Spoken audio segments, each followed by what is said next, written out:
Sportsnet Dodgers brought to you by Mercury Insurance. John Hartung alongside James Loney and Nomar Garcia-Parr. The Dodgers open up their 6-game road trip with a really good win in Pittsburgh in a game that Paul Skeens was the starting pitcher for the Pirates. But as soon as the reigning National League Cy Young Award winner left this game, James, the Dodgers put up 10 runs in that 7th inning, and the 10th run was knocked in by Freddie Freeman on his 2,500th career hit. Yeah, congratulations to Freddie Freeman right there, 2,500. You know, we've been seeing you do it your whole career. Love it. And give a lot of credit to the first 2 hitters of that 7th inning. Dalton rushing, starting with the opposite field hit. Alex Freeland having an opposite field hit, getting it going. So I just really feel like those guys right there got the engine going and kept it, you know, the other guys kept it running. Well, I think from the offensive side, you know, obviously they still managed to get 2 runs off of Paul Skeens. You know, I know Skeens goes 6 innings, but they had him work, you know, throw over 100 pitches, got a couple runs, which kept them in that ball game, tied the ball game. Eric Lauer did a great job giving up those 2 home runs and then really doing an excellent job settling in, giving the offense a chance to come back, tie the game. Obviously, that 7th inning was incredible, up and down the lineup, everybody scoring. That was awesome, but I think overall, it was just a good, well-played game by the Dodgers. A lot of offensive heroes for the Dodgers. Max Muncy among them with a perfect night, going 3 for 3. He also walked, and right now he's standing by in Pittsburgh with Kirsten Watson. Max, you guys obviously picked up quite a big win here, but early it was a tight one. You against Paul Skeens were able to pick up 3 hits. What were you just seeing that allowed you to get to him?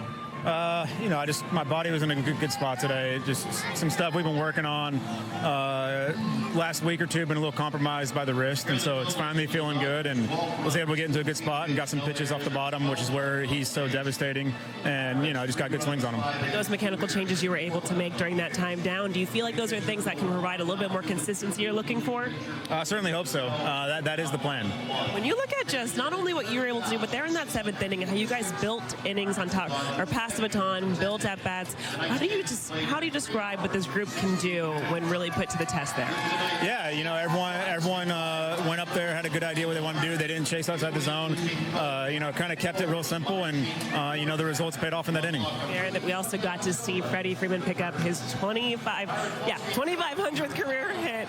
When you look at a number that big, how special is that for a player like Freddie? That's incredible. You know, I know that's not the end number that he wants, but you know, it's still an incredible accomplishment. There's only a handful of guys that have gotten there, and you know, it's just it's really cool to see him get it, just knowing how hard he works every single day.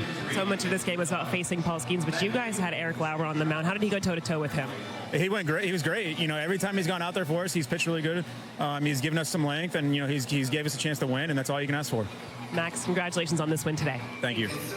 Yeah, Max Muncy, really good night in Pittsburgh for the Dodgers. Also got some hits against Paul Skeens. We knew coming into this game it was not going to be an easy assignment for the Dodgers, but they get it done. Let's get right to the highlights. Tuesday night's baseball at PNC Park in Pittsburgh, opening up a 6-game road trip. We pick it up 2-2, top of the 7th. Pirates go to their bullpen. It's Wilbur Dotel replacing Paul Skeens. Shohei's up there. That throw bounces away to allow Dalton Rushing to score. Yeah, I mean, it was just a great job by Dalton right there. He sees the throw. He is a catcher. He knows where that throw is coming exactly. You know, it's really nonchalant. You can tell he did it on purpose, but you can tell he didn't do it on purpose. Great job. Same at bat, Nomar. Shohei shoots one the other way, and Alex Freeland will score. Well, Dalton Rushing did a good job starting that inning off, getting on, scoring, and then Shohei Ohtani doing an excellent job with that at bat, just going with it, knocking in a run. The Major League leader in RBIs, James Andy Pages, adding to his total. Yeah, love this about right here. You got a man in scoring position, getting a pitch out over the plate, getting that extension, driving the ball right there. You know, a lot of times people say, well, you got to go the other way. If you get a good pitch to hit, sometimes they don't want you just going the other way. They want you driving the ball, and he's been obviously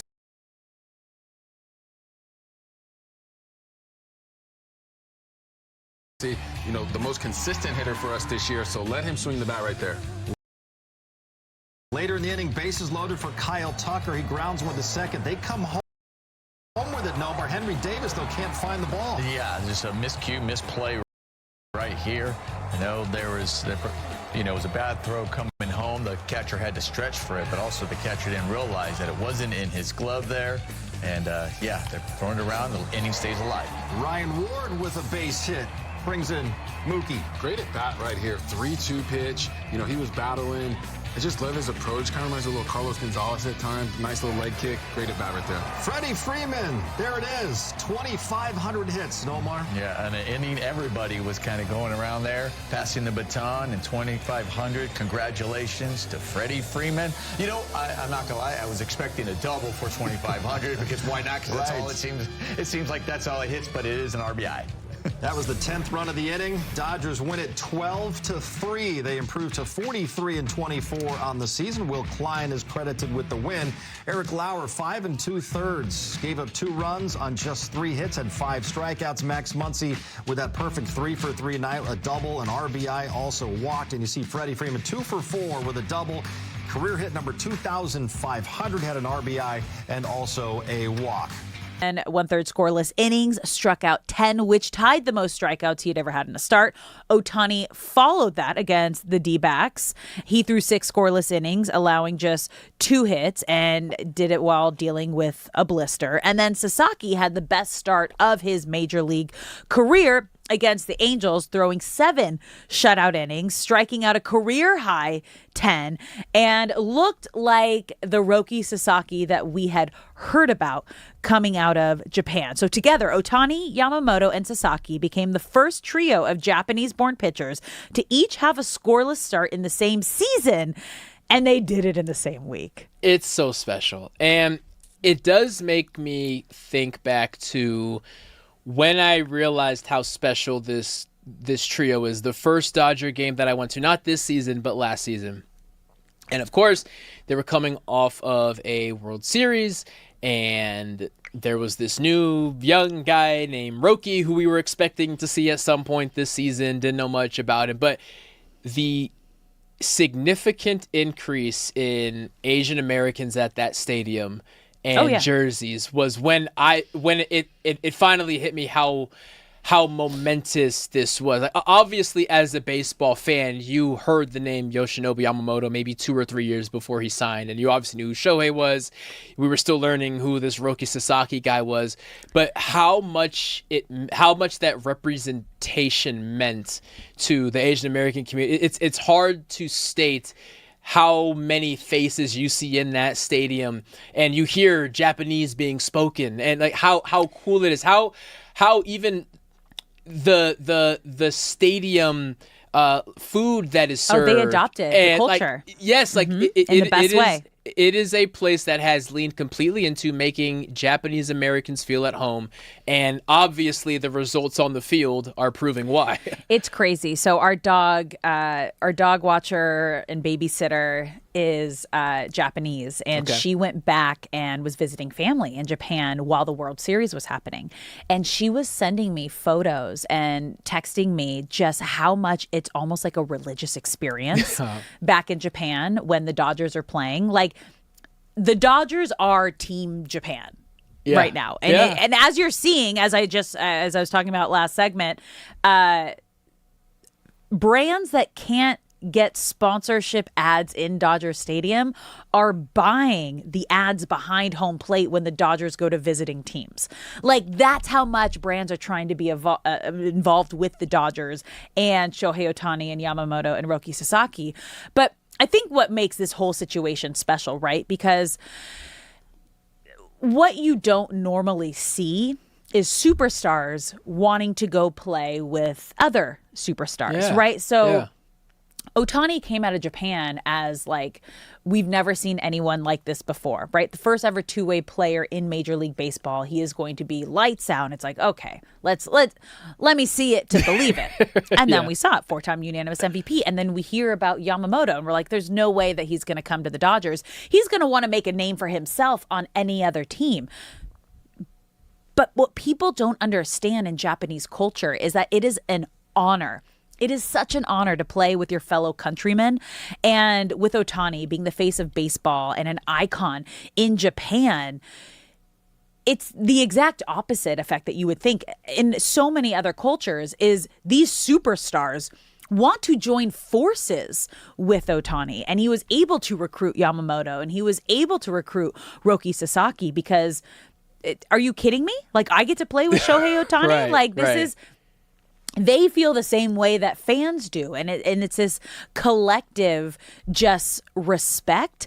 And I think that's why, obviously, as we saw with Yamamoto and Sasaki, it takes them a little bit of time to adjust, not only to the culture, but to the game. And I think the most impressive thing about this record was Roki Sasaki and finally having his welcome to the big league moment. And I heard Freddie Freeman tell me and Dave Roberts tell me after his last start on Friday, this was the Roki Sasaki that we had heard about in Japan. This was the Roki that we saw tape of, that we knew could be like scary, dominant, feared pitcher on the mound. He's finally here. And that's what Roki told me too. He was like, I finally feel like I'm pitching like myself. I'm pitching with confidence. I am not doubting myself. And a big part of that, you have to understand and I have to imagine, is because he has Yamamoto and he has Ohtani there. Without question. And there are no two teammates that are more proud of Roki than them. And yeah, to Roki's credit, the faces of Dodgers starting pitching has been a duo in Yamamoto and Shohei. And Roki is 24 years old. He was 23, maybe even 22 when he initially signed on as a Dodger. And the idea that kid is on his way maybe to making this a trio instead of a duo. Can't put him there just yet. But if he continues to put together starts like we saw this weekend, how awesome is that? And it increases tenfold the fandom and the religion, as you put it, that the baseball. Japanese culture has for Dodgers baseball. I mean, even small things, how Shohei refuses to not use an interpreter even though he can speak English because there are thousands and millions of people back home who want to know what he's saying. An entire country. And what's going on.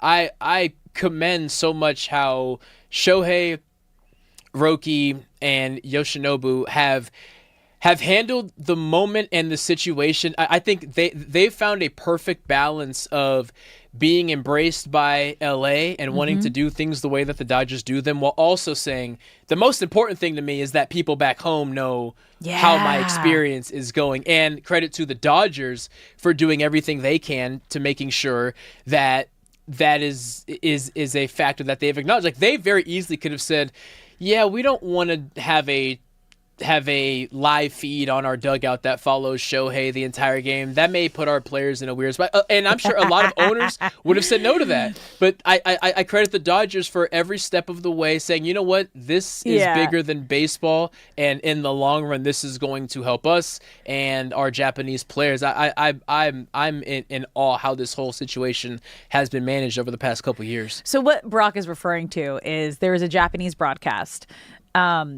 that follows, obviously, Dodgers baseball and Shohei Ohtani, and they don't necessarily go to commercial break. What do? They just have a camera that is like the Shohei cam.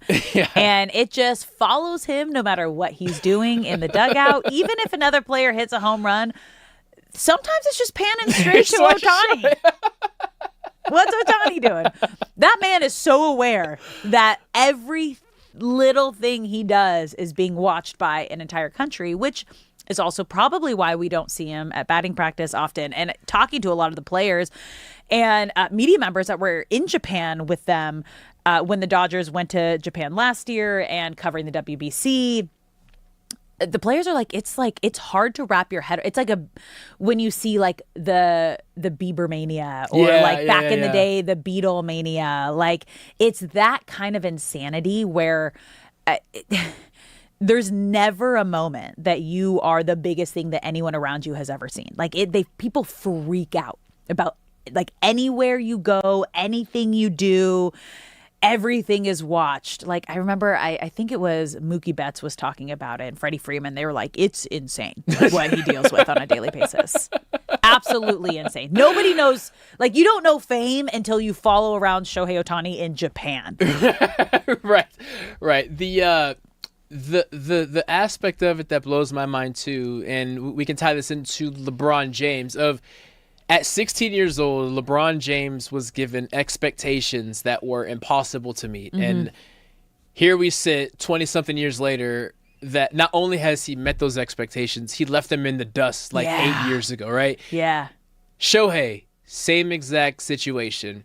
We hear there is a guy that can pitch and hit and can do both at a Hall of Fame level. That is an impossible standard to meet, and he has already, in his 9th year, surpassed those expectations. And I sit here again in awe, and to remind people, do not be like me.